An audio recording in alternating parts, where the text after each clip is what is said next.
This is a really exciting session that we have here today. And when we think about Unite, it's really about how we build communities around key challenges facing humanity to think about them and act on them in very new and innovative ways. And when I initially got the list of individuals who were going to be in the Unite session, one of the things that was constant across each of them is that every single one of these activists is working on the cause of how we create opportunities and alternatives for at-risk young people. And I can't think of a more exciting time to talk about how we unite around the cause of the next generation. 60% of the world is under the age of 30. It's a remarkable statistic in and of itself. In some countries, Iran, it's 67%. In other countries, it's 70+%. This is a remarkable demographic shift that's taking place.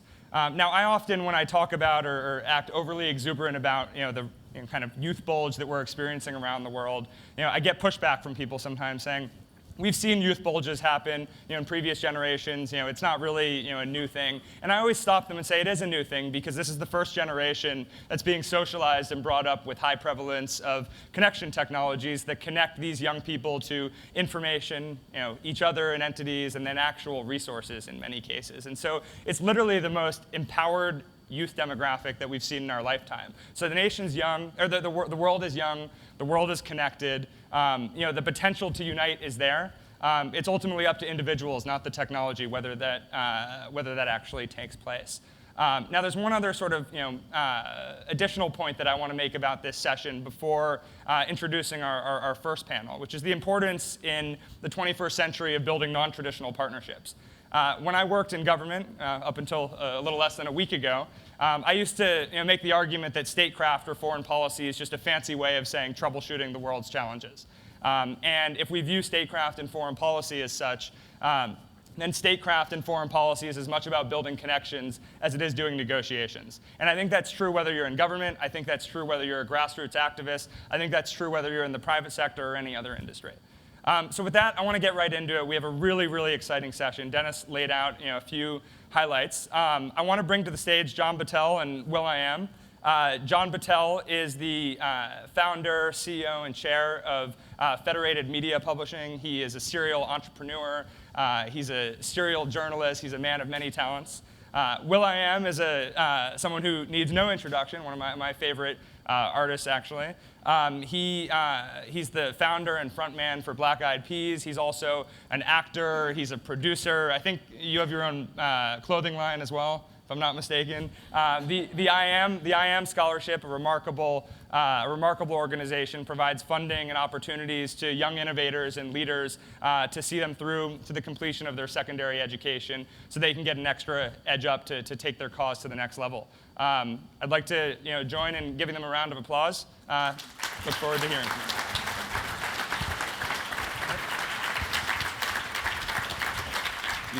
you. You'll get that one right there. I think it's pretty clear who has the clothing line here.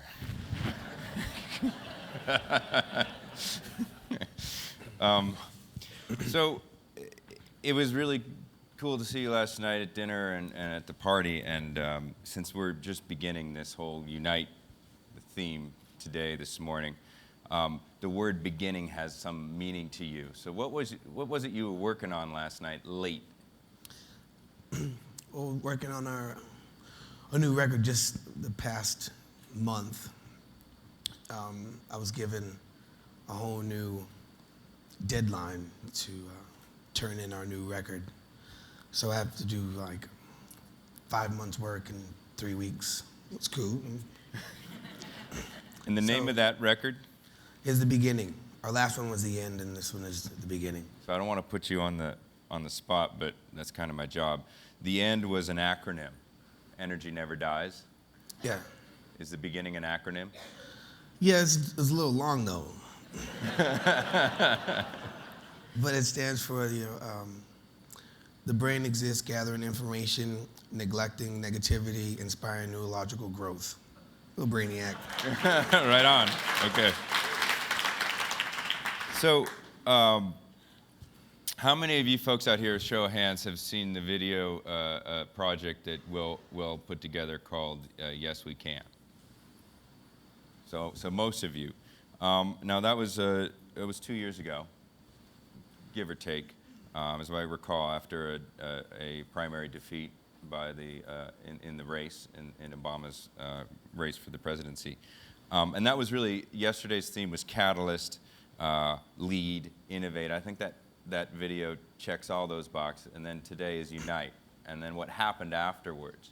When you put that project together, did you imagine what that would catalyze and how it would inspire people to unite and really get behind a presidential candidate?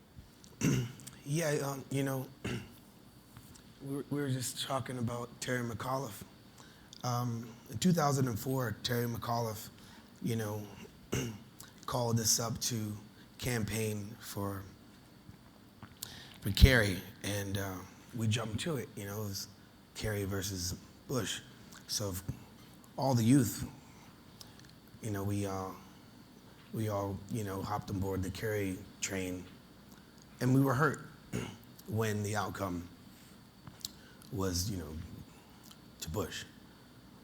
And YouTube wasn't really around, right? It was 2004 was just a couple of years ago, and there was no YouTube the way it is now.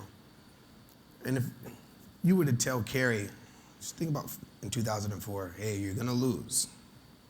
And 4 years from now, there's gonna be an African American with a Muslim name via this thing called YouTube, and the youth are gonna come together. You're not gonna think that. So, you know, I remember when I saw his speech, and I was talking to Kerry all the time, because, you know, he's a good friend, and he was like, are you gonna come on board and, you know, campaign for Hillary? I said, you know, I don't really know yet. You know, the last run was, you know, I'm discouraged. I don't know if my involvement's gonna make a difference. I don't believe in the system. But these tools, you know, it was the first time we had these tools of connectivity where I didn't have to rely on the news or my record company or anybody to, you know, connect me with the audience. And here was a speech, and I was blown away by it, and it reminded me of all the people who fought for the freedoms that I'm privileged to have now, you know, going to, you know, interracial schools. I'm not saying Obama fought for that, but people like Obama fought for those changes. Going to school in Palisades from the projects in East Los Angeles, raised around all Mexicans, and I was able to have an opportunity. So I was inspired by Obama. And then I wrote an email to my friend. I'll show you the email later. And it was, let's make history. I wrote this song. And we did it so fast. How long did the project take from start to finish? I wrote the song, and I didn't really write the song. I took a speech and then put a melody to a speech and put a progression against it. It took about 45 minutes. And then... Wait, just so you get this, 45 minutes of work and 21 million views. Yeah, that's crazy. But then again, if I... No, but I took it to the record. I remember I took it to the record company because we did the video, edited the video all the Why did you bother taking it to a record company? Well, at the time, I thought, you know, you take it to the record company. And, you know... Is Edgar still here? And I played it for them, and everybody was moved, you know, tears, watery eyes. And they said, you know, we can't help you with this. I said, what are you talking about? What do you mean you can't help me with it? This is like, come on, dudes. They're like, you can't use your machine to endorse the president you want. I was like, why not? They use their machine. It's called Fox.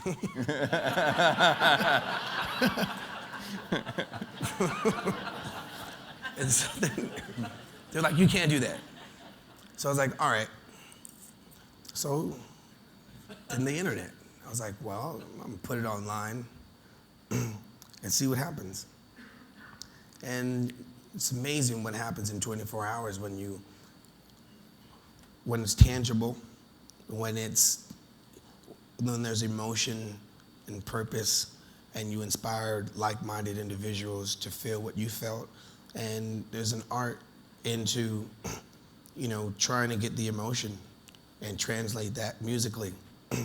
And it, you know, it connected. I was proud of that. My mom's proud of it. Now, it's been 2 years, and I think it's fair to say that in particular recently, you mentioned that after the Kerry loss, you were discouraged. There's a fair number of reasons to be discouraged right now. Yes. How do you feel about that, and do you feel a song coming on? Yeah, this song is called What Happened to the Jobs? Because with jobs, you have to be healthy to go to work. And with jobs, you can afford to take care of yourself. And there are no jobs in America. People are losing jobs, and therefore they're losing their homes. And there's no education. So it's a pretty unique time in the States. I'm discouraged, but I'm not, beaten over the head where I'm not gonna fight for where we need to go and remind the youth on what to stay focused on. So, it's not just, the task it's a hard task. He's not Superman. There's agendas, there's influence. You have to think about what's happening. What do you tackle first, right? So we tackled healthcare first. What's the next one? And a reminder needs to be put in place from the youth, right? And that is, okay, what about us now? My education is bad, and in my neighborhood, and my family, my mom and dad, there's no jobs, and we're getting ready to lose our homes.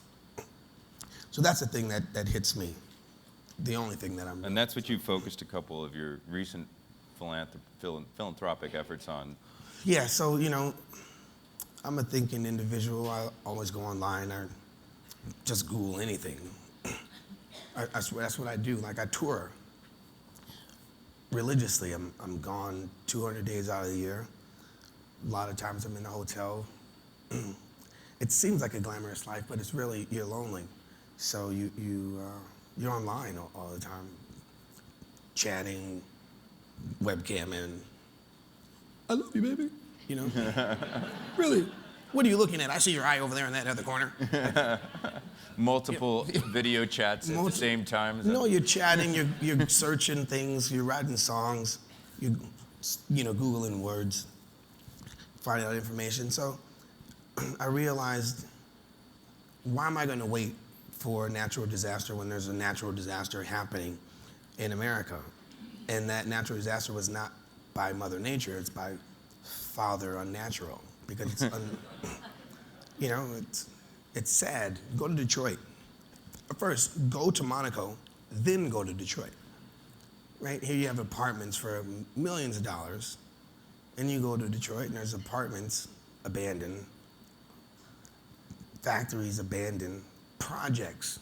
Now, when you can't afford low-income housing, that's bad. The projects are abandoned. I come from the projects, It's sad. And so I didn't want to wait. I don't want to wait. So I took it in my own hands to, I called my manager. I'm like, hey, how much did I get paid to DJ yesterday?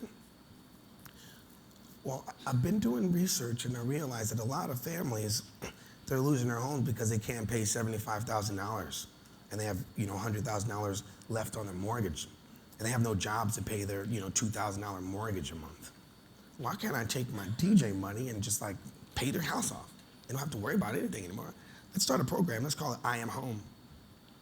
So we did that. Oprah, so at least Oprah let me go on her show to launch my I Am Home. Even if it's 3, I'm doing my part. I want to, because it feels right for me. Somebody did their part that gave me this opportunity. Now I got to do my part to influence the youth.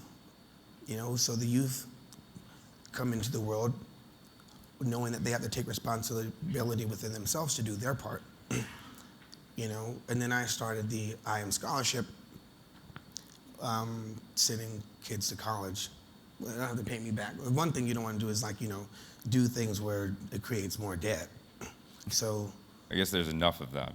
So my thing is I'm dedicated to my passion, and that's music. And I'm pretty cool. Taking certain money doesn't put a dent in my life. And if I could aim that money, that I make and help kids out and families out. These are foundations as well, so you encourage others Yeah. Then I met to donate.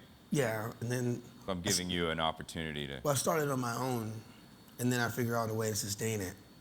So Ron Conley's helped me do that, where, I started off, and then I get help, continuing my passion.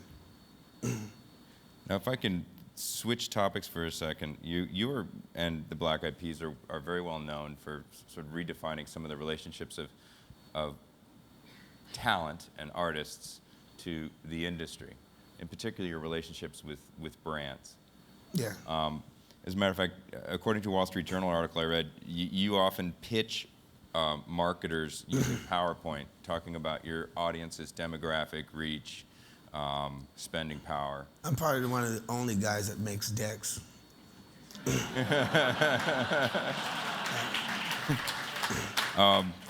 I had a meeting with the record company. I'm like, so where's the deck? What does it look like? What is the style guide? What is all this, da-da-da-da-da? Who are the potential partners when we release this next record? We can't just put a record out there. That's dumb.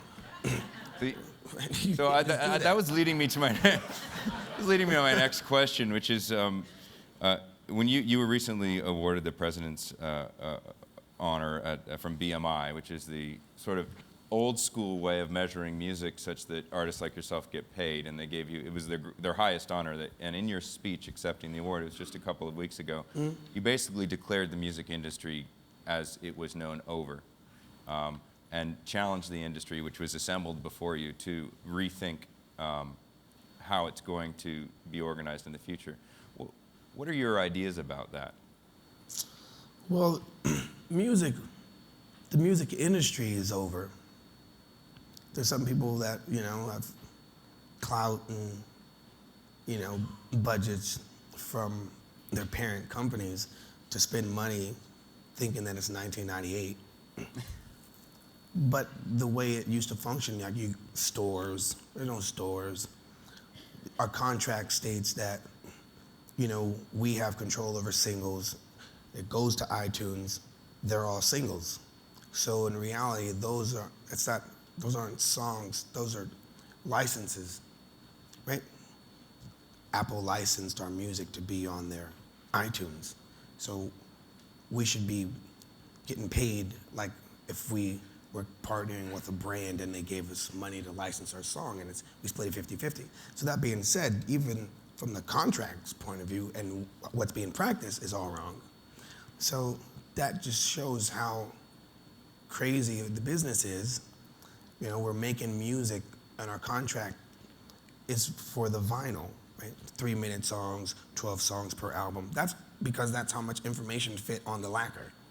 So, hello, when's somebody gonna realize you can put more information on technology now, and it isn't just, for a record that goes through, it's dumb. So, I'm trying to think differently about music. Music is supposed to sell things. A long time ago, it sold lacquer, vinyl, and CDs. That's no longer. And meanwhile, brands borrow music.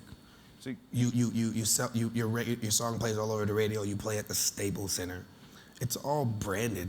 Yeah. It plays on the radio, and you get paid via products. I mean, you are sort of a leader in working with brands, and some might say, well, I mean, traditionally that's seen as a sort of musician selling out to the man. No, that manager said that, so musicians never went directly to the brand. Well, I'd like to.